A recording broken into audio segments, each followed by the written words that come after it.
कुछ शब्दों में एक प्राणी को परिभाषित करो। हाँ, प्राणी अधिकतर बहुकोशिक प्राणी जगत या मेटाजोआ के यूकेरियोटिक जीवों के मुख्य समूह होते हैं। शर्मिला, अब मुझे ये बताओ कि प्राणियों को पौधों से क्या भिन्न बनाता है? हाँ, पौधे बहुकोशिक, स्थलीय, अगतिशील, प्रकाश संश्लेषी तथा स्वपोषी होते हैं, जबकि प्राणी गतिशील, परपोषित, बहुकोशिक, जलीय, स्थलीय या वृक्षीय होते हैं। तो आओ अपने इस अध्याय में प्राणी जगत के बारे में विस्तार से चर्चा करें। उद्देश्य।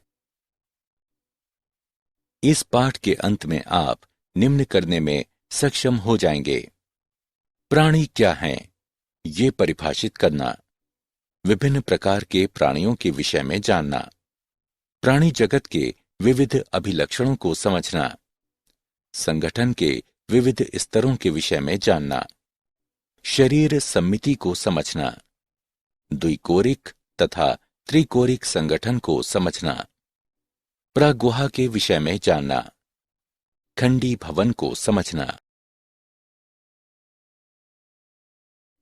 पृष्ठरज्जु को समझना, प्राणी जगत के विभिन्न वर्गों के विषय में जानना, अकशेरुकियों के विभिन्न अभिलक्षणों को समझना, पोरीफेरा के विभिन्न अभिलक्षणों को पहचानना, सिलेंट्रेटा के विभिन्न अभिलक्षणों को पहचानना, टीनोफोर के विभिन्न अभिलक्षणों को पहचानना।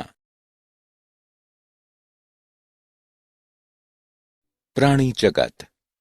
प्राणी जगत में मात्र बहुकोशिक यूकारियोटिक ही सम्मिलित होते हैं।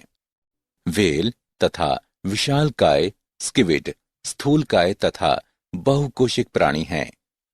इस जगत द्वारा प्रतिनिधित्व किए जाने वाले महत्वपूर्ण समूह हैं: प्रोटोजोआ, स्पंज, सिलेंट्रेट, कृमि, एनेलिड, ऑर्थ्रोपोड, मोलस्क, मत्स्य, उभयचर, सरीसृप, पक्षी तथा स्तनधारी। प्राणियों की शरीर योजना निर्धारित हो जाती है क्योंकि वे विकसित होते हैं। हालांकि कुछ अपने जीवन में कायांतरण की प्रक्रिया से होकर गुजरते हैं। अधिकतर प्राणी चर होते हैं, अर्थात वे स्वतः तथा स्वतंत्र रूप से गति कर सकते हैं। सभी प्राणी परपोषित होते हैं, अर्थात उन्हें भरण पोषण के लिए अन्य जीवों का अंत ग्रहण करना होता है। प्राणी जगत को निम्न आधार पर वर्गीकृत किया गया है: कोशिकाओं की व्यवस्था, शरीर सम्मिति, प्रागुहा की प्रवृत्ति, पाचन तंत्र का प्रतिरूप, परिसंचरण तंत्र का प्रतिरूप, जनन तंत्र का प्रतिरूप। संगठन का स्तर। एनिमेलिया यानी बहुकोशिकी के सभी सदस्य बहुकोशिक होते हैं। ये सभी कोशिकाओं के संगठन के समान प्रतिरूप का प्रदर्शन नहीं करते हैं। उदाहरण: स्पंज में कोशिकाएं ढीली कोशिका संघात के रूप में व्यवस्थित होती हैं, अर्थात वे संगठन के कोशिकीय स्तर को प्रदर्शित करते हैं। सिलेंट्रेटा में समान कार्य कर रही कोशिकाएं ऊतकों में व्यवस्थित होती हैं। इस प्रकार इसे संगठन का ऊतक स्तर कहते हैं। प्लेटीहेल्मिंथीज में ऊतक अंगों का निर्माण करने के लिए समूहबद्ध होते हैं। प्रत्येक एक विशिष्ट कार्य के लिए विशिष्ट होते हैं। इसे संगठन का अंग स्तर कहा जाता है। एनेलिड, ऑर्थ्रोपोडा, मोलस्क, एकाइनोडर्म तथा रज्जुकी जैसे प्राणियों में अंग कार्य तंत्र का निर्माण करने के लिए एकत्र होते हैं तथा प्रत्येक अंग एक विशेष कार्य करता है। इसे संगठन का अंग तंत्र का स्तर कहा जाता है। प्राणियों के विभिन्न समूहों के अंग तंत्र विविध प्रकार की जटिलताओं को प्रदर्शित करते हैं। एक पूर्ण प्राचन तंत्र में 2 द्वार होते हैं: मुख तथा गुदा। उदाहरण के लिए प्लेटीहेल्मिंथीज के पाचन तंत्र में शरीर के बाहर की ओर एकल मुख द्वार होता है जो गुदा के रूप में कार्य करता है तथा इस प्रकार इसे अपूर्ण कहते हैं। परिसंचरण तंत्र दो प्रकार के हो सकते हैं। खुले प्रकार में रक्त का बहाव हृदय से सीधे बाहर भेजा जाता है तथा कोशिका एवं ऊतक इसमें डूबे रहते हैं। बंद परिसंचरण में रक्त का संचार हृदय से भिन्न भिन्न व्यास की वाहिकाओं के द्वारा होता है। उदाहरण धमनी, शिरा तथा कोशिकाएं। सम्मिति। प्राणियों को उनकी सम्मिति के आधार पर भी श्रेणीबद्ध किया जा सकता है। असम्मिति, अरीय सम्मिति, द्विपार्श्व सम्मिति। स्पंज मुख्यतः असम्मिति होते हैं, अर्थात किसी भी केंद्रीय अक्ष से गुजरने वाली रेखा इन्हें दो बराबर भागों में विभाजित नहीं करती। जब किसी भी केंद्रीय अक्ष से गुजरने वाली रेखा प्राणी के शरीर को दो समरूप भागों में विभाजित करती है तो इसे अरीय सम्मिति कहते हैं। सिलेंट्रेटा, टीनोफोर तथा एकाइनोडर्म में इसी प्रकार की शरीर योजना होती है। एनेलिड, ऑर्थोपोडा जैसे प्राणियों में शरीर दो समरूप दाएं एवं बाएं भाग में बांटा जा सकता है। इनमें केवल एक ही अक्ष होता है, वो द्विपार्श्व सम्मिति का प्रदर्शन करता है। द्विकोरिक तथा त्रिकोरिक संगठन। जिन प्राणियों में कोशिकाएं दो भ्रूणीय स्तरों में व्यवस्थित होती हैं, एक बाह्य एक्टोडर्म अर्थात बाह्य त्वचा तथा एक आंतरिक एंडोडर्म अर्थात आंतरिक त्वचा, वे द्विकोरिक प्राणी कहलाते हैं। उदाहरण सिलेंट्रेटा। इनमें एक अविभाजित स्तर मेसोग्लिया बाह्य त्वचा तथा आंतरिक त्वचा के बीच में उपस्थित है। वे प्राणी जिनके विकसित भ्रूण में तृतीय भ्रूणीय स्तर मीजोडर्म होता है, त्रिकोरकी कहलाते हैं, जैसे प्लेटीहेल्मिंथेस से रज्जुकी तक।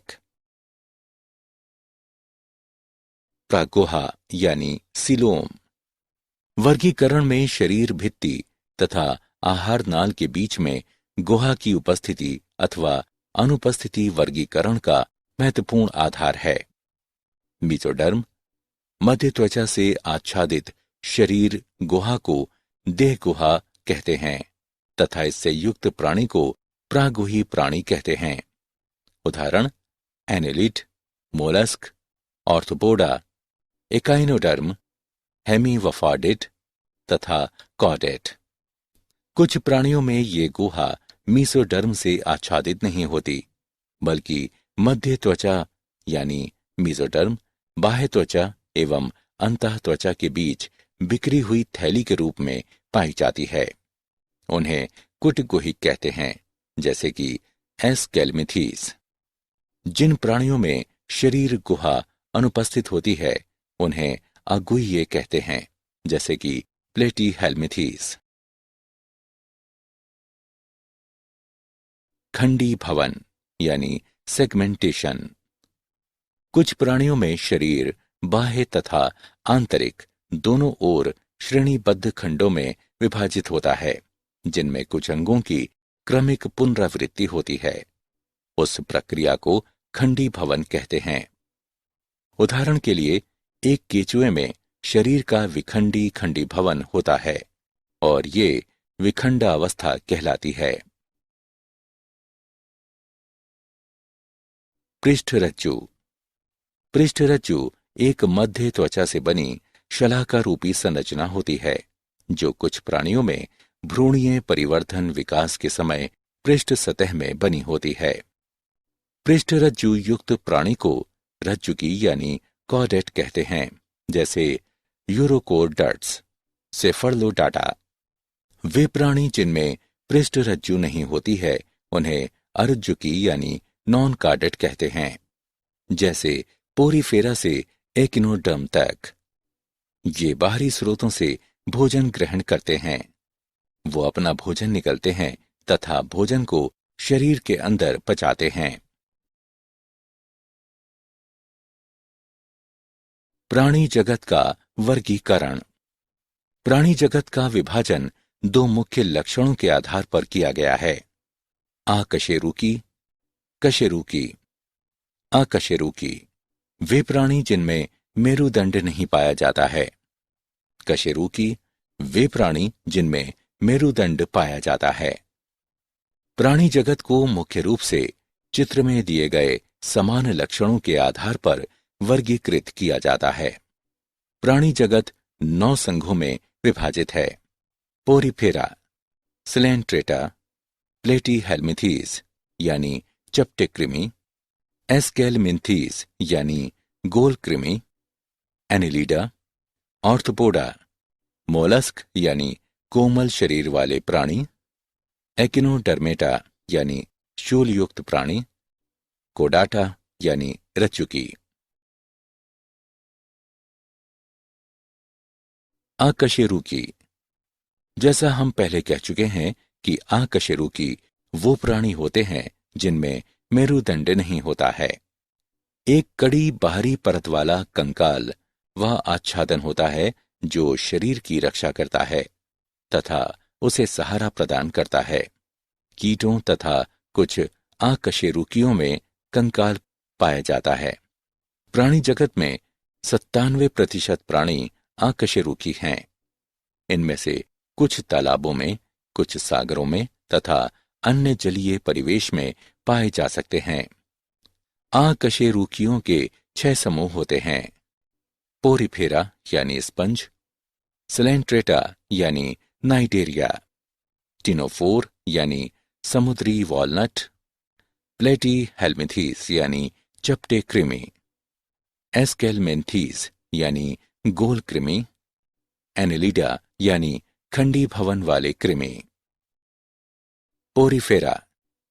पोरीफेरा का अर्थ है रंध्र होना। इस संघ के प्राणियों को सामान्यतः स्पंज कहते हैं। ये सामान्यतः जलीय, अधिकतर सागर तटीय, स्थावर या मुक्त रूप से तैरने वाले लवणीय एवं अरीय सम्मिति प्राणी होते हैं। ये अधिकतर असम्मिति प्राणी होते हैं तथा अधिकतर समुद्री होते हैं। ये पौधे जैसे दिखते हैं। ये एक ही स्थान पर स्थिर रहते हैं। ये आद्य बहुकोशिक प्राणी हैं तथा इनमें कोशिकीय स्तर का संगठन होता है। स्पंजों में जल परिवहन या नाल तंत्र पाया जाता है।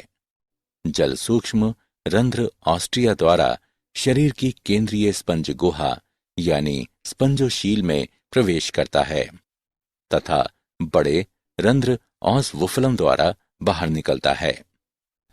जल परिवहन का ये रास्ता भोजन जमा करने, श्वसन तथा अपशिष्ट पदार्थों को उत्सर्जित करने में सहायक होता है। कोइनोसाइट या कॉलर कोशिकाएं स्पंज गुहा तथा नाल तंत्र को स्तरित करती हैं। अंतराकोशिक पाचन होता है। कंकाल शरीर को आधार प्रदान करता है जो कंटिकाओं तथा स्पंजिन तंतुओं का बना होता है। स्पंज प्राणी उभय लिंगाश्रयी होते हैं। अंडे तथा शुक्राणु दोनों एक द्वारा ही बनाए जाते हैं। स्पंज अलैंगिक विखंडन द्वारा तथा लैंगिक जनन युग्मकों द्वारा करते हैं। निषेचन आंतरिक होता है तथा परिवर्धन अप्रत्यक्ष होता है, जिसमें वयस्क से भिन्न आकृति का लार्वा पाया जाता है। सिलेंट्रेटा। नाइडेरिया शब्द को नाइडोब्लास्ट या नाइडोसाइट से लिया गया है।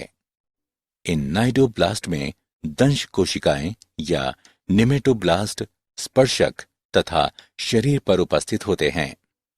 दंशकोरक यानी नाइडोब्लास्ट स्थिरक, रक्षा तथा शिकार पकड़ने में सहायक हैं। नाइडेरिया में ऊतक स्तर संगठन होता है और ये द्विकोशिकीय होते हैं। इनमें केंद्रीय जठर संवहनी गुहा पाई जाती है, जिसका मुख द्वार अधोमुख यानी हाइप्रोस्टोम होता है। कुछ सदस्यों जैसे कि प्रवाल में कैल्शियम कार्बोनेट का बना हुआ एक कंकाल पाया जाता है। इनका शरीर मूल रूप से दो आकारों पालिप तथा मेडुसा से बनता है। पालिप स्थावर तथा बेलनाकार होता है, जैसे कि हाइड्रा, एडेमेसिया आदि।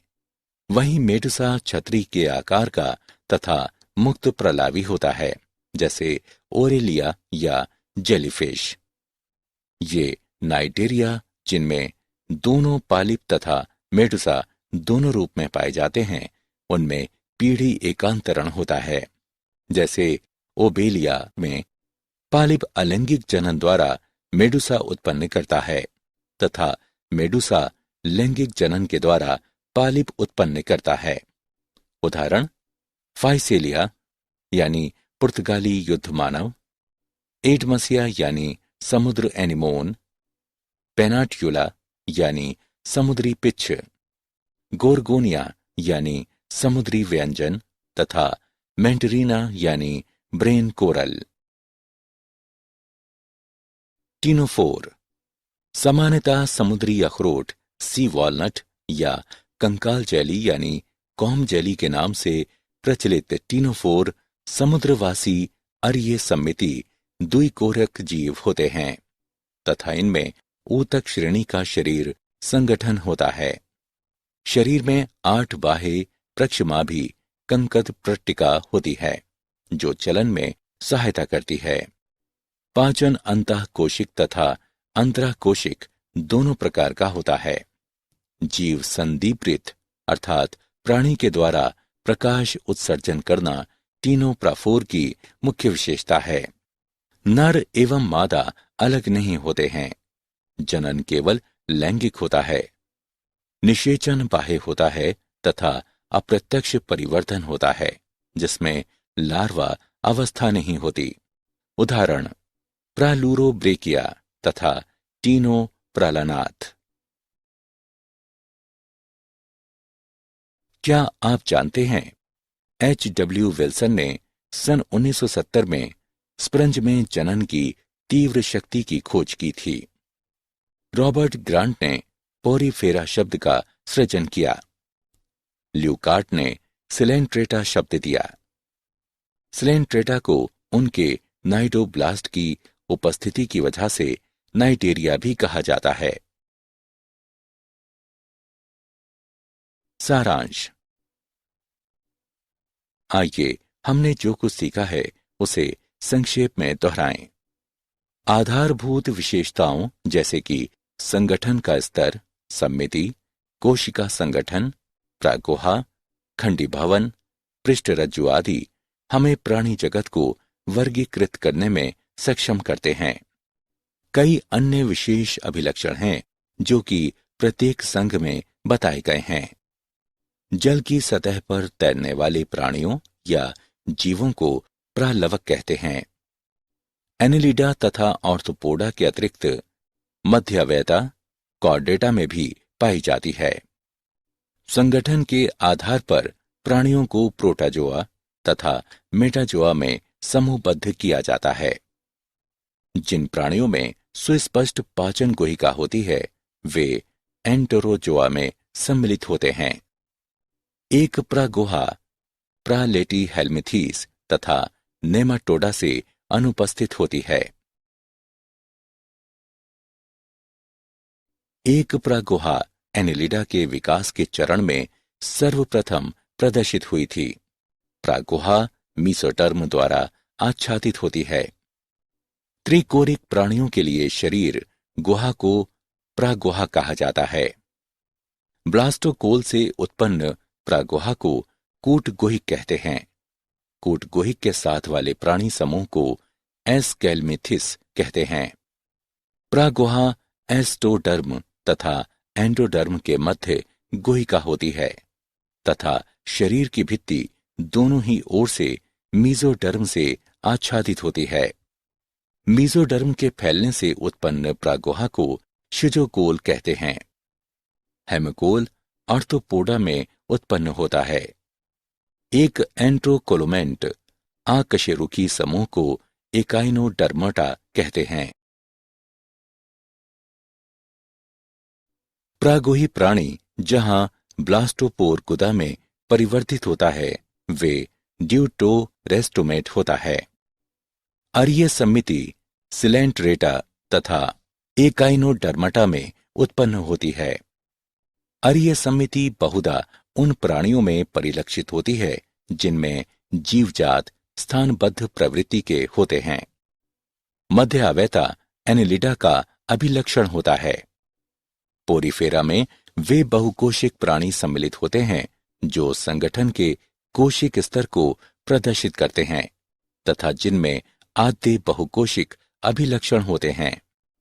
स्पंज द्विकोरिक होते हैं तथा श्वसनी, उत्सर्जनी, परिसंचरण तंत्र तथा तंत्रिका कोशिकाओं से बने होते हैं।